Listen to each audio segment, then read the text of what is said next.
Welcome, my friends, to Life Interrupts Us. It's my podcast. It's new. This is season one, and we're excited about it. This season, we're focusing on relationships and all aspects of it. We're going to talk about dating. We're going to talk about friendship. We're going to talk about sex. We're going to talk about romance. We're going to talk about having low standards and lofty expectations. We're going to talk about fathers, parents, children. We're going to try to cover everything that speaks to the realm of relationships. But here's how we're going to do it. We're going to do it with style. We're going to do it with my style. My style? I'm glad you asked. I'm a storyteller. Yes, in other realms of my life, I'm a singer, songwriter, producer, author, all that good stuff. But in this particular realm, I'm a storyteller. And boy, do I have stories to tell. Some of them will make you laugh. Some of them, they'll be tough to hear. Some of them come with lessons that I've learned that maybe you can learn. And some of them, I'm still trying to figure it out. I'm going to keep it real on this podcast so that you can know that I'm authentic, that I'm not playing around with just being another guy with another podcast, rambling on. Nah, I got some real stuff to say. I have some real lived experiences, some of them exciting, some of them devastating. But all of them are centered around this one fact. Life interrupts us all. I just decided I want to start talking about it. I want to start talking about some of the interruptions that I've had. And I've had a lot. So this season, as we focus on relationships, you'll hear me talk quite a bit about the interruptions that I've had. Things that didn't go right. Some things that did. Either way, just keep tuning in. Buckle up. Because Stephen Wayne is going to keep it all the way real. So, let's get ready to overcome the interruptions. So you're getting ready to watch part one of the episodes that focused on friendship for season one's relationships. And I apologize because the audio from our audio recorder was damaged during the recording. So all we had was the camera's audio, and it's not nearly as polished or as clean. You'll hear my producer making noises in the background, stuff that you wouldn't hear on a fully edited recording because we have a separate audio recorder. However, the content for this episode, I think, is just too rich to pass up. So if you will give me, if I can indulge you for your patience and your tolerance with a little ambient noise, I think that this episode is well worth your listening and your viewing. So enjoy. Hey, my friends, welcome to another episode of Life Interrupts Us, the podcast. I'm your storyteller, Stephen Wayne, and this is going to be a cool episode because we're going to talk about something that's very dear to me. I'm a guy who prides myself on being loyal. I'm a guy who prides himself, rather, on being dependable, accountable, and reliable. I'm a good friend.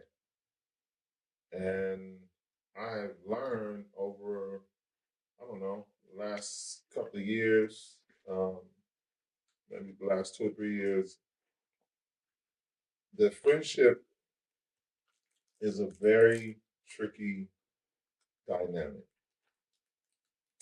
So we're going to talk about it today. We're going to talk about what Houdini said. Friends. How many of us have them? Friends. Ones we can depend on. Friends. Before we go any further, friends. Yeah, you know what it is. So I want to dedicate this episode to all of those people who are in my life, who have rocked with me, who have never turned their back on me, who have stood, as they say, 12 toes down, and who have shown not just loyalty and reliability, but they've shown generosity and compassion and love and honesty. Honesty is important. So this isn't a somber episode. This is a gleeful episode because friendship is a good thing. And since I'm a storyteller, I think it's important that I tell you a story that will help you to understand why friendship is so important to me. And it's kind of therapeutic in the sense that it helps me to dive deeper into why friendships are so important to me and the challenges that have occurred with allowing myself to befriend just about everybody. So I want you to picture this. When you go to elementary school, this is funny just thinking about it. You go to elementary school for 7 years or 6. Either you go first through 6th grade or kindergarten through 6th grade, and sometimes even preschool to 5th grade because some middle schools start at 6th grade. Well, I went to elementary from kindergarten to 6th grade. And in that time, I think I went to about 9 different schools, maybe 10. 4th grade alone, 3 schools. It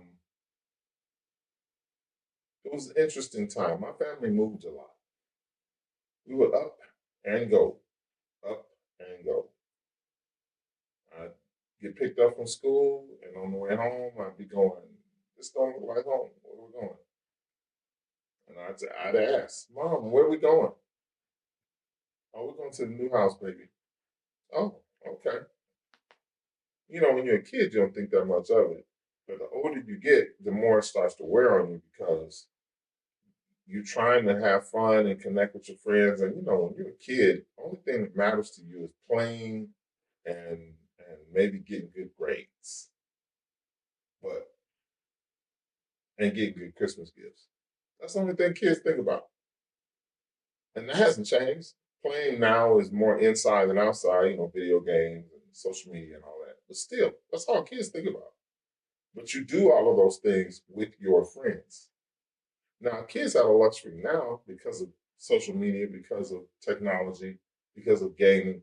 They can stay in touch with anybody. You can move a kid all over the world, and they can stay connected to people. My youngest son got friends in Arizona that he still stays connected to. But that wasn't the case. When I was growing up, you had friends. You didn't go to Chuck E. Cheese for parties because there was no Chuck E. Cheese. You didn't go to skate parties because parents didn't do that. Parents had get-togethers at their house for their kids and their families. They didn't invite all their friends over. So I never went to a birthday party in elementary school. But from one school to the next, I had to adapt to new people, new faces. I developed the ability to make friends very easily. In the 3rd grade, one of the 2 schools, I went to 2 schools in the 3rd grade. One of the schools I went to in the 3rd grade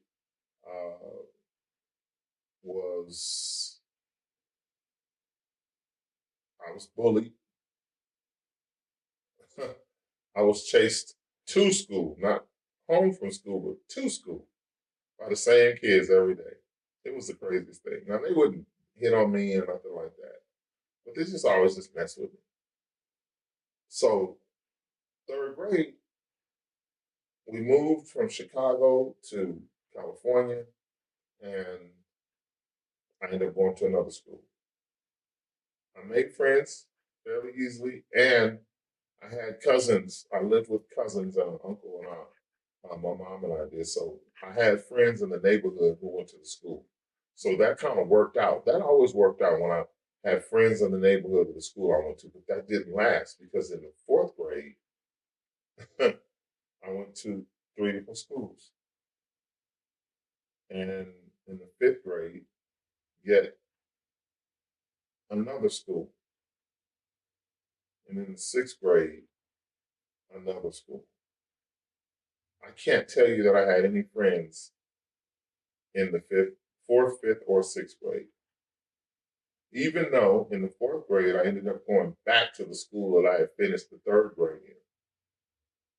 But the friendships were, they were different.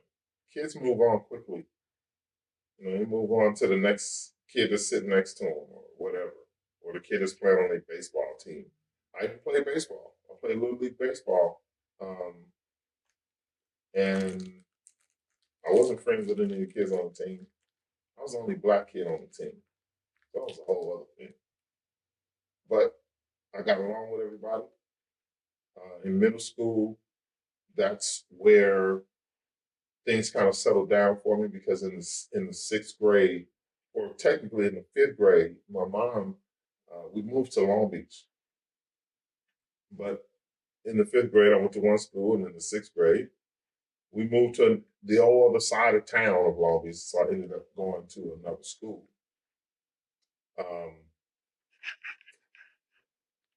After the sixth grade, though, we stayed in the same place, and I had friends in the neighborhood again.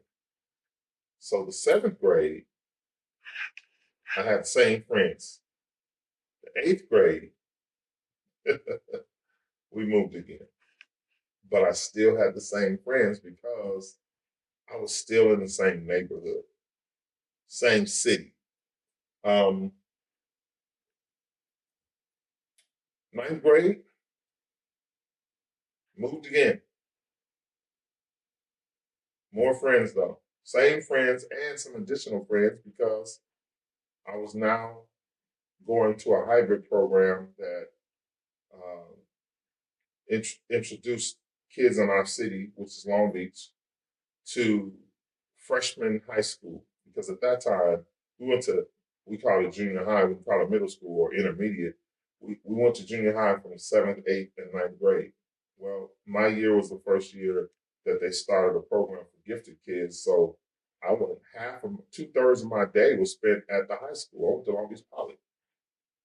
And then the last two classes, I would be bused back to my junior high to finish the day. So I collected new friends, but I kept all the other friends because it was all still Long Beach. So that was cool.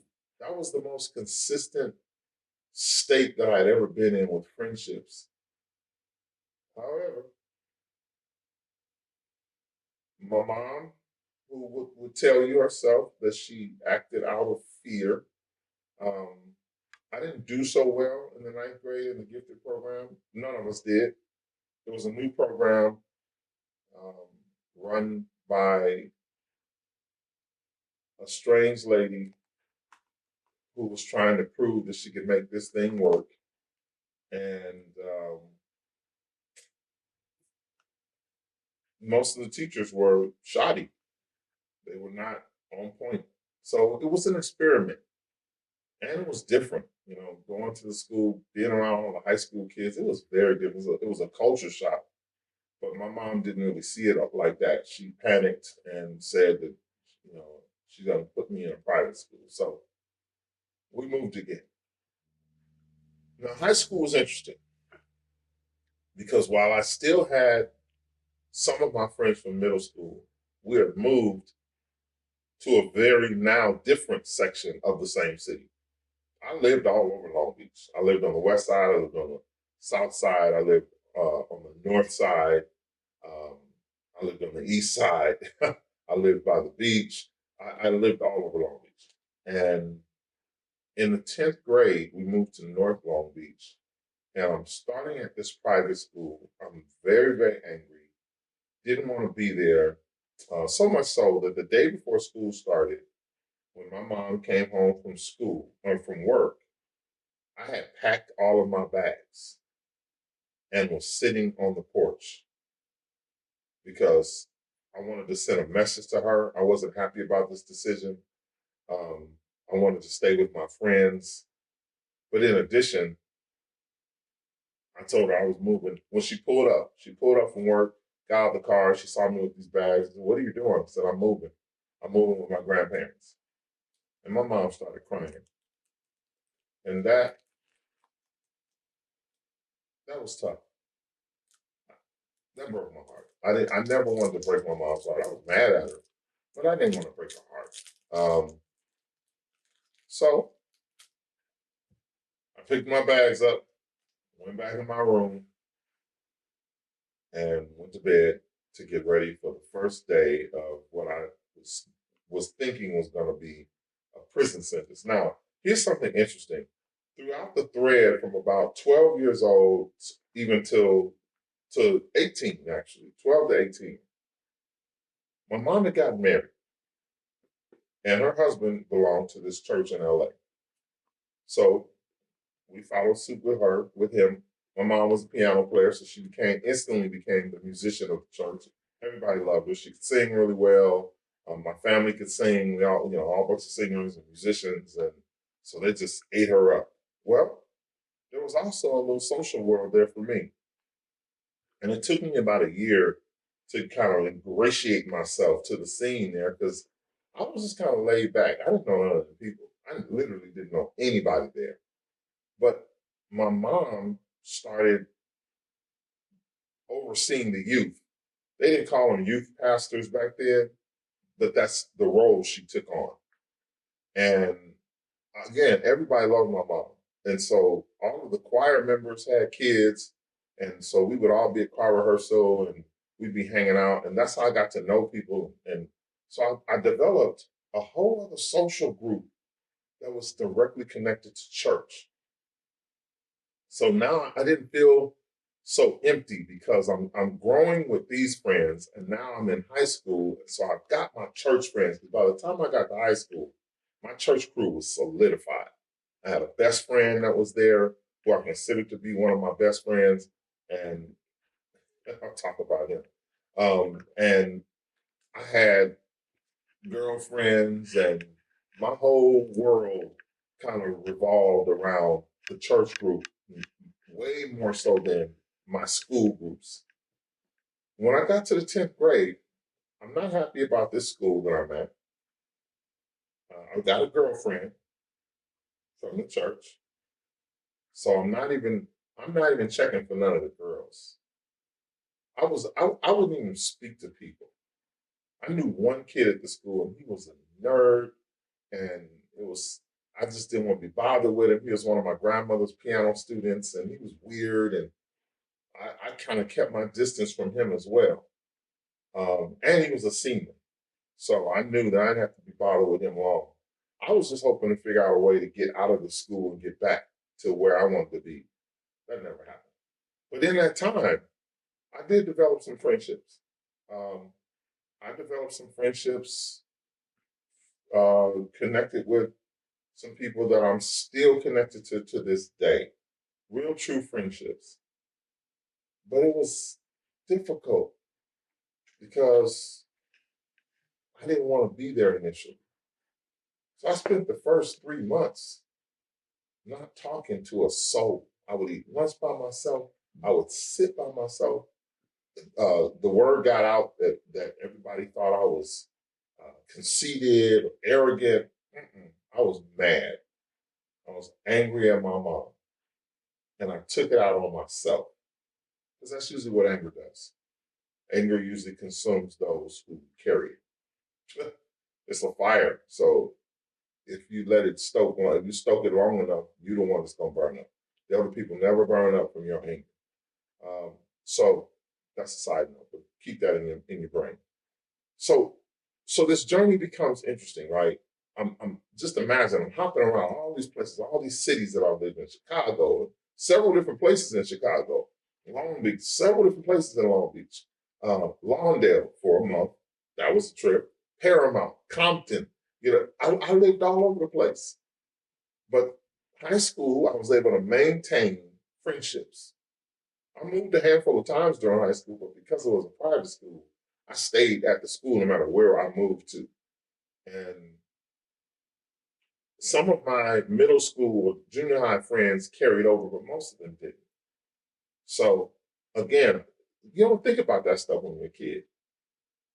I'm to this day, I'm envious when I see a group of people say, "Oh yeah, we've been rocking since middle school, or we've been rocking since fifth grade." Or, that's so dope to me, but that's romanticized because most people don't stay friends that long, or most people don't have friends that are even on the same journey as them. Most people move quite a little bit, not as much as me. I think that my family might hold the record for family relocations. My grandfather once moved my grandmother 13 times in 1 year. Do the math on that. That's not averaging even a place a month. I don't know.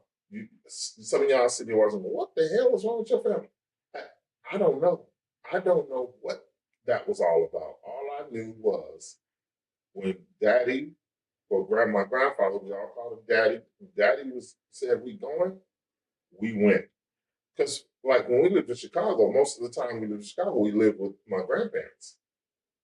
We only lived on our own twice in Chicago, and one of those times was in an apartment that belonged to the apartment. My grandfather owned the apartment building, so he gave my mom an apartment. So, you know, it wasn't, most of our time was with them. So if Dad said, we leaving, we moving over here, we was moving over there. And even, we lived with them a couple of times even when we came back to California. But that that shaped me quite a bit. Didn't realize how much. Um, didn't realize how much until I got older, got into my 20s. Because in my early 20s, I found myself still looking for friends. And that is something that has carried all the way into my full adulthood. Looking for friends, looking for people to connect with, looking for people to do life with. And it's tough because along the way, I've been disappointed a lot. I've been betrayed. I've done some betraying, but mostly I've been betrayed. Um, my best friend from church, we were tight, but and this is something I talk about in a different episode that talks about romance, but so I can say it again. He was the kind of guy that if I asked him to go get a girl's phone number for me, he would go and get the phone number for himself. He was he was that guy. Interestingly enough, he didn't seem to do well getting a number for himself when he was going for himself. If I sent him for me, he would use me as the segue with the girl to get a conversation, only to then turn around and get the information for us. So he did that on 2 different occasions. I loved him. He was a great guy. But then he did something to me that wasn't great, something that changed the relationship dynamics quite a bit. Now, this is important because this part of the story that I'm going to tell, some of you guys are going to agree with what my friend did. And I'm not mad at him. It just made me to see more and more that he wasn't necessarily trustworthy. So I was dating his cousin at one point, and she and I dated off and on from, heck, 10th grade to adulthood, off and on. And during one of our breaks, I slept with her friend. Now, her friend had been dating one of my friends, and it wasn't right. Now, they weren't together. She and I weren't together, but it still wasn't right. And I knew it wasn't right. And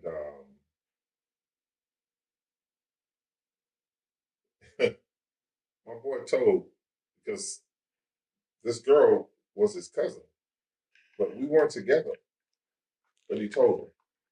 Now, I can't say that I wouldn't have told, but I can say that I would have said, because I've done this before, I would have said, if you don't tell her, I will. Because I wanted to give people power to make their own decisions. But I also wanted to show them that they could trust me to a certain extent. Well, he didn't give me that choice. I just told him, hey man, don't say nothing. Oh no. And here's where it went wrong. He told me he wouldn't. And then he did. So I'm starting to gather data on my friend. Can't trust him with a woman when I send him to do something for me. He tells me he won't do something and he does it. And then he betrayed me over some money. And that's always been the real interesting thing. I've never betrayed a friend over money. You know, money can create some real nastiness. And I never wanted to do that, but he did that. And he had help from my uncle, my flesh and blood. But when that happened, I was done. Because it hurt me to my core. Friends. My friend and my uncle weren't honest with me about a situation. And, you know, I've always been a person that struggled with people who are not honest. And because I did all this moving around, and I had to put a heavier weight on friendships at every level, unfairly so, I believe, because you know you're just a kid. You're just supposed to go through life being a kid. But I was always concerned that when I get home could be different. So I poured more into friendships, or I was a recluse, because if I couldn't make any real connections, I would just kind of fall back. I never forced connections. I just would fall back.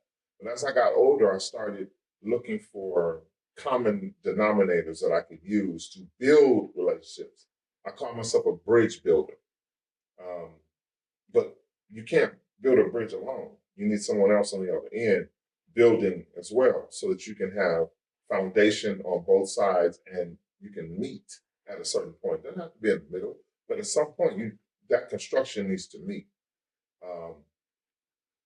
And in doing that, as I've gotten older, I've run into some roadblocks. I've run into some bridges that weren't really solidified like I thought they were. And I've run into friendships where people just don't know how to be honest, or they're afraid to be honest. They're afraid to say, hey brother, I appreciate what we got going on right here, but I'm not looking to dive into a deeper connection with you. I'm just working with you for this thing we're doing.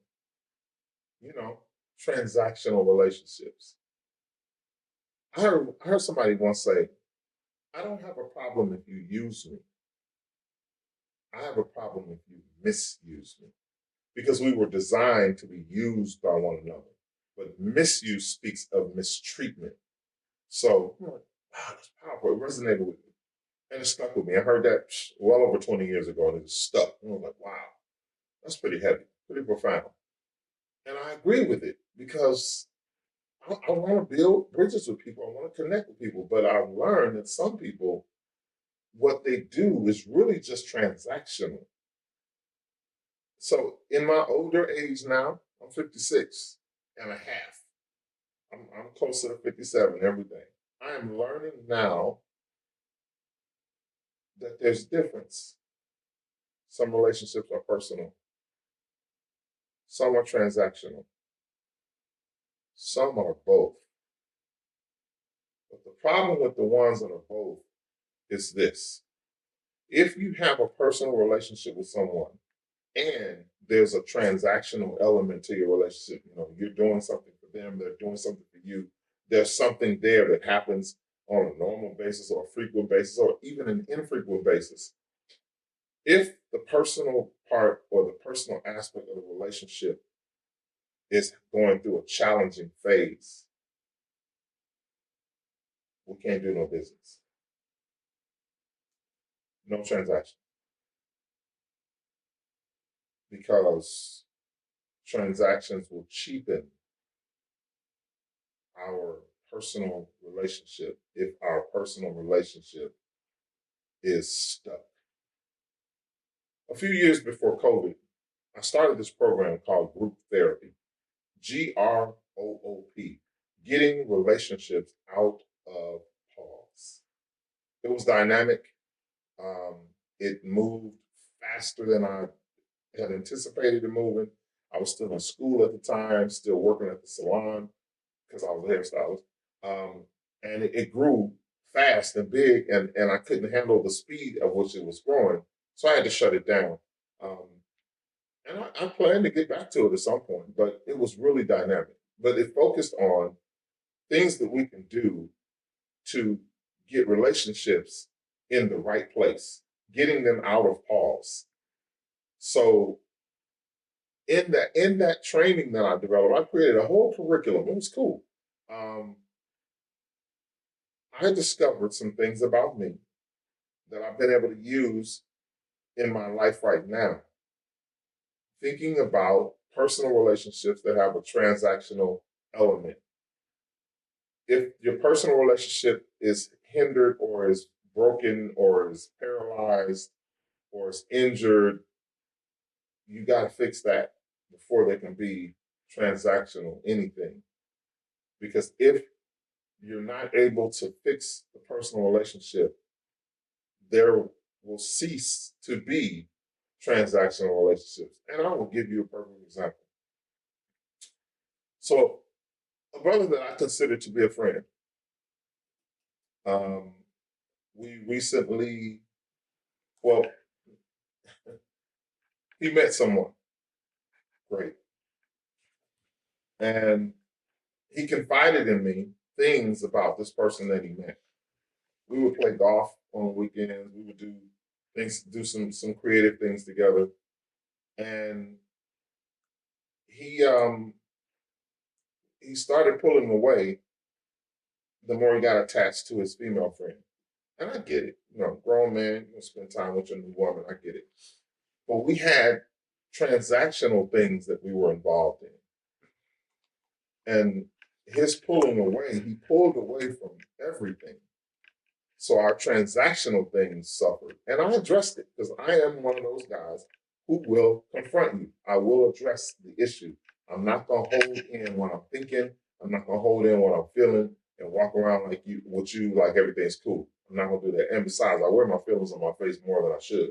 So I'm not going to smile like, hey, what's up? Hey, what's up? Hey, I love you better. I'm not going to do all that if there's a problem. So I addressed it.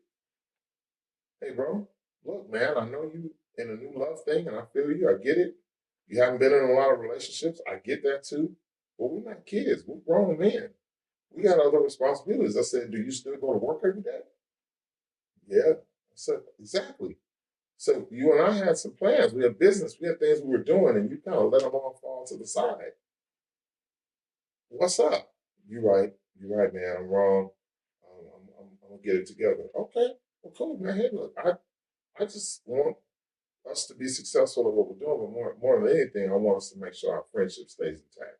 Now, again, I said he had confided in me some things about this young lady, asked my advice about some things, and I addressed those things. I shared my thoughts, I shared my concerns about those things, but that was it. I never badmouthed her, I never talked negative about her. I didn't even know her. So, fast forward a year later, now he and I are not talking hardly at all. Our creative environment of transaction had kind of went to nothing. And I learned that he's getting married. I'm like, wow. And not only is he getting married, but he invited everyone that we were both friends with, the people that I introduced him to. Now, I gotta say, I have, by the time you see this podcast, I already addressed this in a live Instagram post. So I'm not feeling nothing about it, but it's important for you to hear this story for context. Because when I approached him about doing some business, I couldn't help but say to him, hey, bro, by the way, congratulations are in order. I understand you're getting married. And he started stuttering. And he said, yeah, I've been meaning to talk to you, man. I said, talk to me about what? And he he said that his woman was the one that didn't want me at the wedding. I said, wow. I said, that's interesting. Especially since I've never had any issues with her. I've never said a negative thing about her. I said the only things I've ever done was respond to what you were asking me for advice about, and that was a while ago. So what could she think about me that would make her go, I don't want him in my wedding? And where did that come from? So I simply said, I don't understand how your fiance could have issue with me when I've never had any issue with her, never talked bad about her. I don't get it. And he said, yeah, I know. But I did say, well, whatever she was told about me, where did it come from? Because I only had one conversation with her, and that was a greeting and a hello and nice to meet you and blah blah blah. That was it. So I kind of put him on the spot. Because here's the thing you need to also know about me. As much as I will confront, I don't mind conflict. But that's only because I believe that conflict must be confronted so that there can be resolution and reconciliation, if there's going to be reconciliation. So he said to me, and again, this whole conversation was about transactional business. But the last thing he said to me was, well, I just want you to know there's no love lost. I still got love for you. And in that moment, because it was the day before his wedding, I didn't give him what I would normally give him. Because I'm real. I'm raw real. So I don't sugarcoat stuff. I don't smile when ain't nothing to smile about. But I gave him a pass because of the day. I didn't want to, I knew he was preparing for his big day. I didn't want to, salt on him right then. But him saying that rubbed me the wrong way. Because see, love is supposed to make us defend our friends. Love is supposed to make us be honest with each other. Now you can make a mistake. Everybody makes mistakes. I told you, I slept with my girlfriend, which was my girlfriend at the time. My girlfriend's friend. So everybody makes mistakes. But when given an opportunity to fix it, most people don't do that. They run and hide, or they'll lie, or they'll act like they're deaf and dumb and don't know what's going on. So it just kind of it sat with me. And then a few days later, I would see video footage of everybody celebrating at the wedding. And these are all people who I called friends. And I'm not tripping because they were at this wedding. They don't have nothing to do with me and them. But the fact that they were there because he knew me, but I wasn't there, that pissed me off. That rubbed me wrong. Because it had his words ringing in my ear. No love lost. Yeah, the love actually was lost.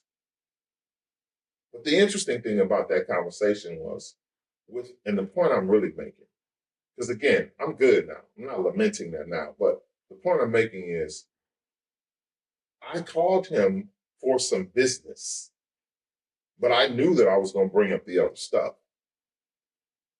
And the fact that he was willing to do the business still, that's what also pissed me off. So let me get this straight. Your woman don't want me at her wedding for reasons I don't even know. Yet, I bet you she wouldn't turn down that money that I would pay you to do what I needed you to do. That, my friends, is what I call bullshit. Yes.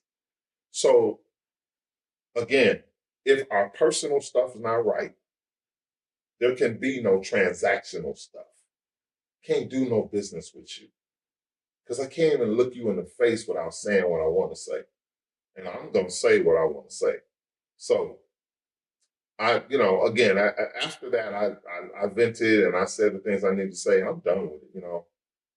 I have forgiven him and anybody else that has done me wrong. I'm good. I don't need to rock with you though, because Maya Angelou said it best.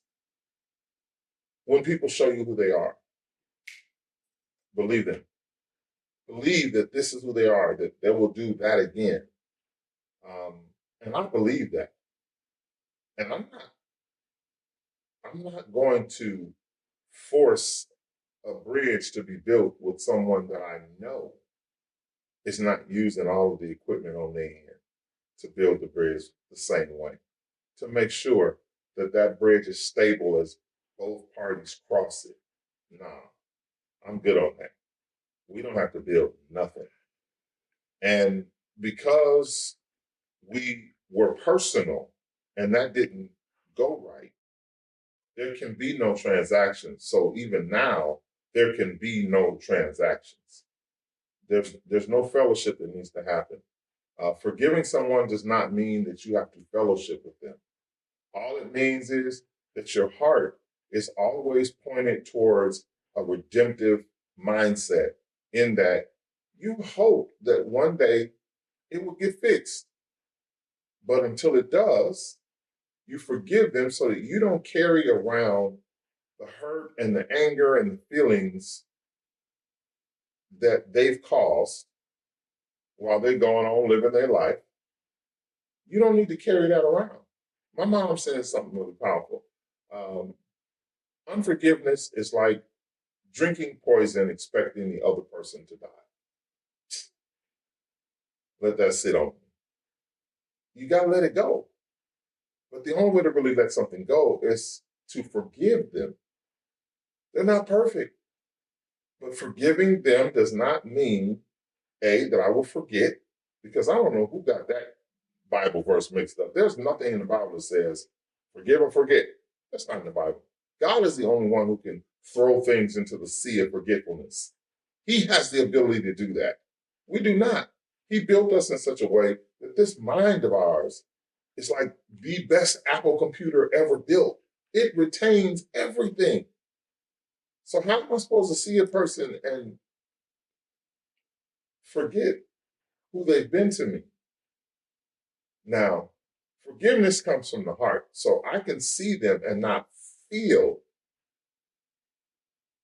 what's being triggered in my mind. I don't have to let it process to my heart.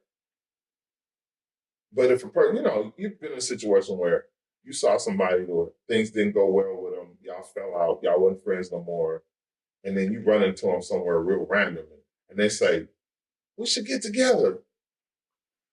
No, we shouldn't. We ain't got to do that.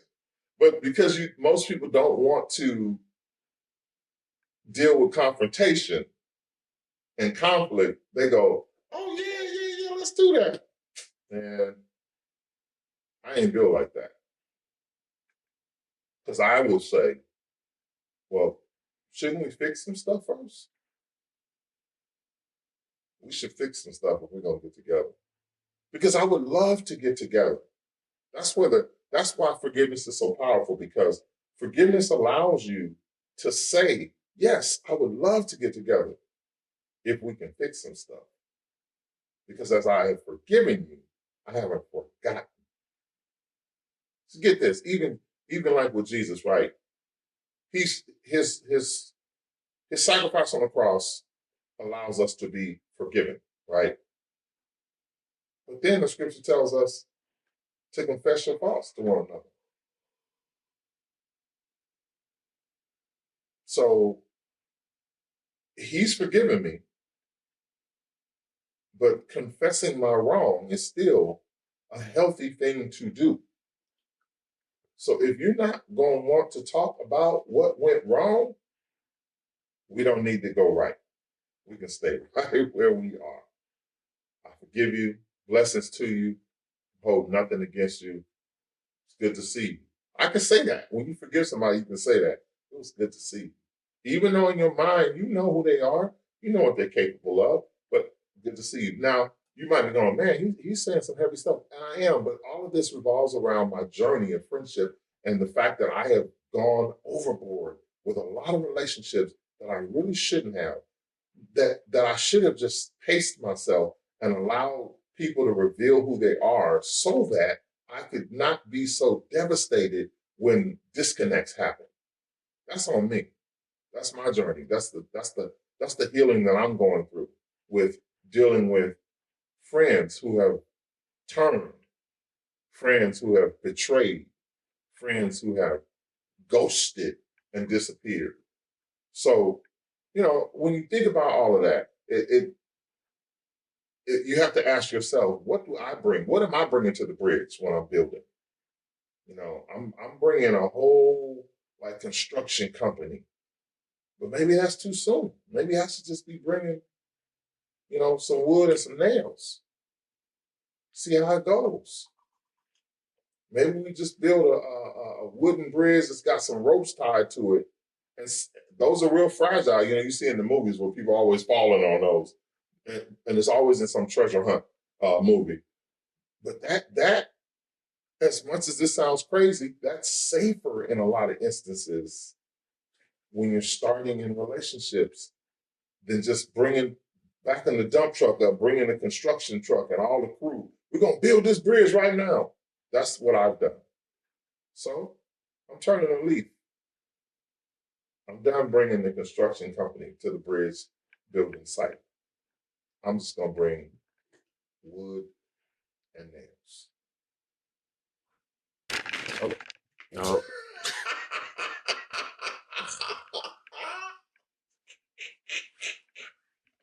Hold on, no. Oh my goodness. The audio cut off, huh? Yeah. Well, the video didn't. The video's running. That is funny. Oh, man. So I'm asking the question again. Friends, how many of us have them? Now, here's what's interesting. So when I posted the live post, right, which was, by the way, it was the first time I had ever gone live because I didn't even know how to do it.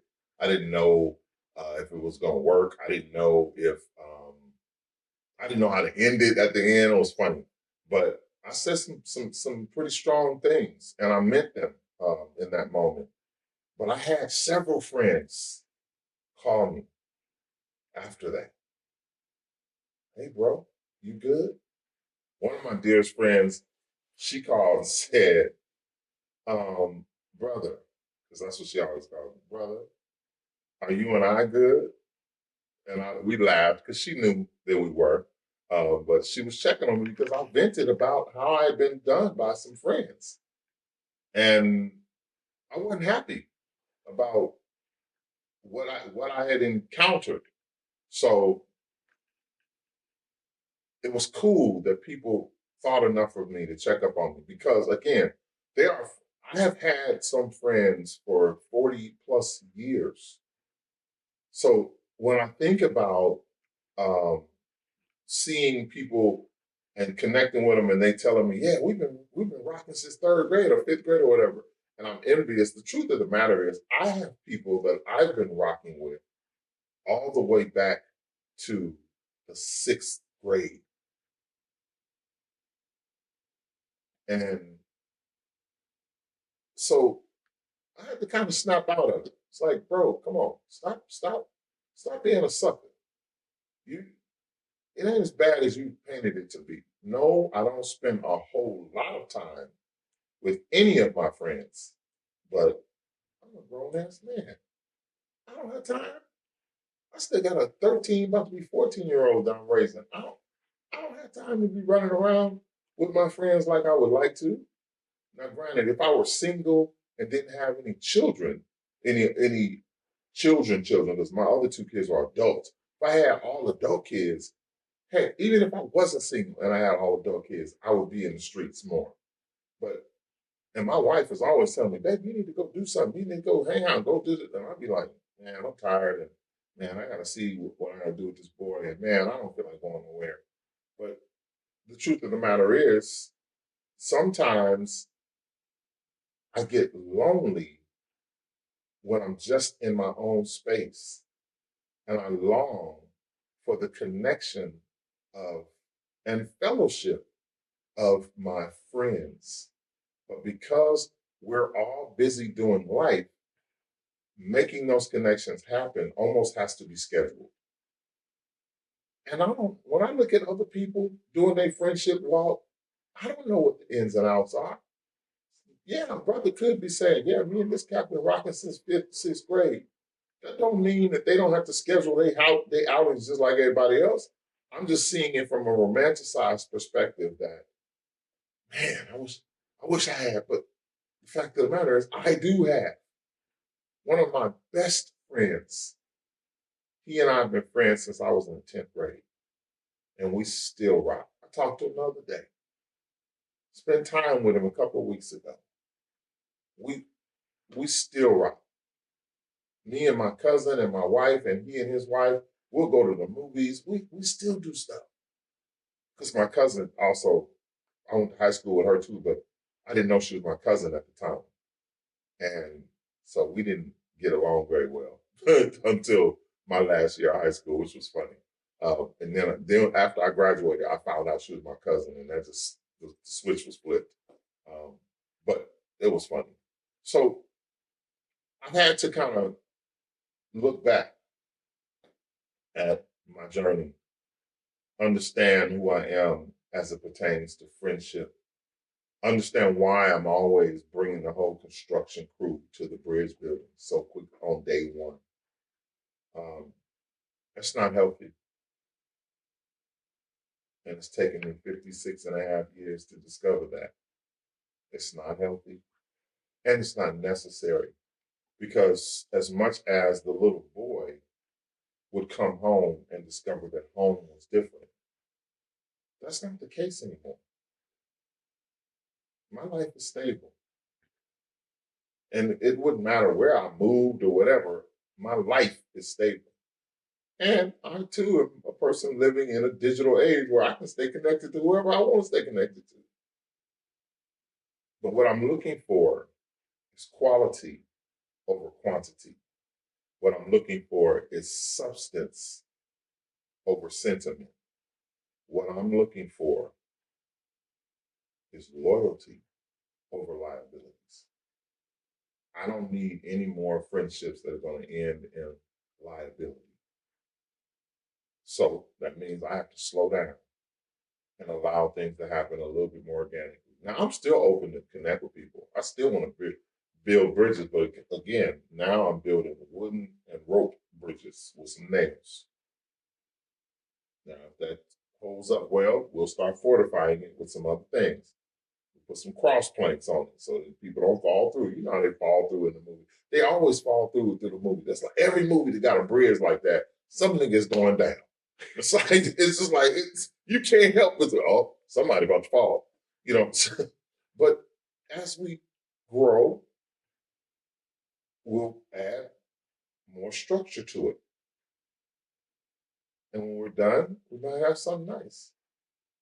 In the meantime, though, I'm just going to keep reflecting so that I can continue to understand who I am and what I need to grow in. Because see, I'm always interested in growth. I'm an evolving personality. I am not that guy that's, well, this is who I am. No, I'm always looking for ways to better myself, to improve on my character, to improve on my integrity, to improve on my own stability. I'm always looking for ways to be stronger. So sometimes that means looking back. Sometimes you got to look back to see how that little kid turned into this grown man.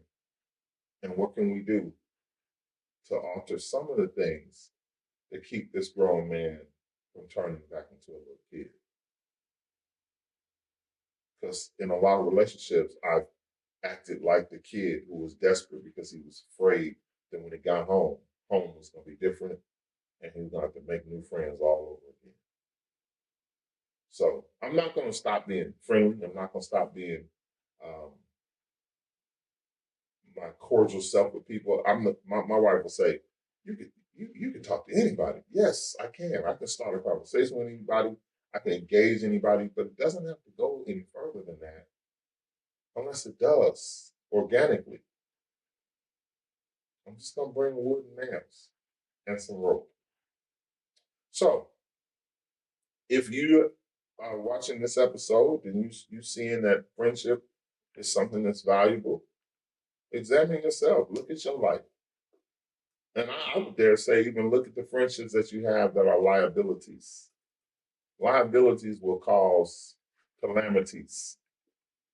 They will cause challenges. People will get hurt. So once you realize that that's the kind of friend you got, then you know how to move. Or the kind of friendship you got. Because like I said, I don't forget anything. I remember how people are. I remember how they got down. And I remember how they move. So that I can go, okay, I don't have to take curtain number one. I'll just keep it rocking. So I want you to know that this episode is dedicated to all those people. I said it in the beginning, I'll say it again, who have rocked with me. All of my day ones. And you know who you are. Because that much is true. All of my day ones, they know who they are. And I appreciate you guys and I love you. But for those of you who have passed through, blessings. Blessings in your journey. I'm Stephen Wayne. I'm a storyteller. This is Life Interrupts Us, the podcast. And life truly interrupted me when I was growing up. But the question is not, did life interrupt me? The question is simple. What am I going to do about it?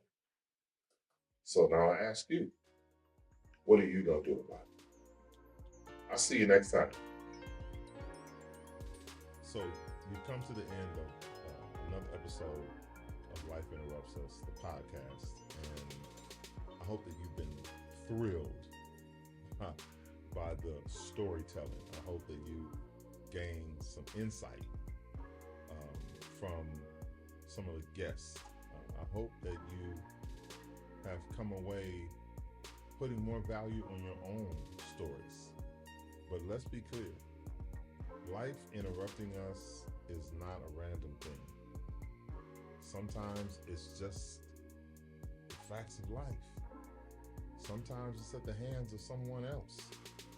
Sometimes it's at the hand of ourselves. So, whatever you decide to do, just make sure that you focus on being a victor and not a victim. That you focus on being an overcomer. That you focus on being the winner and not the loser of this game called life. Start telling your stories. I'm going to keep telling mine. I'm Stephen Wayne, and I'm honored to be your storyteller. This is the podcast where life interrupts us. So here's the thing. If you don't play, life wins. So let's play. Take care of yourself.